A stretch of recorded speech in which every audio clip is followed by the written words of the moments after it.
اپنا حصہ ڈالیں تو آپ دیکھیں گے کہ پاکستان کی جو نعمتیں ہیں اللہ سبحانہ و تعالیٰ کی، اس میں کوئی کمی نہیں ہے.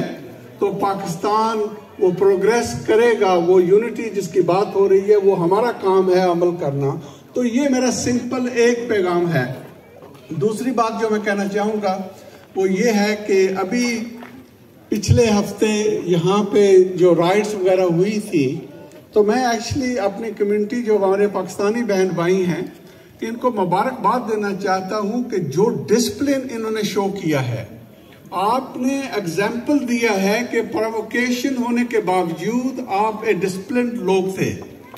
یہ بہت امپورٹنٹ پوائنٹ ہے.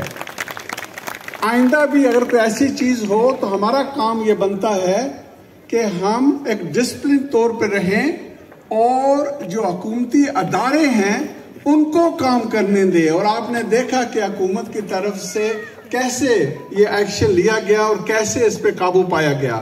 اگر ہم ری ایکٹ کریں گے تو مسئلہ اور خراب ہوگا، ہمارے لیے بھی بہتر نہیں ہوگا اور ملک کے لیے بھی نہیں.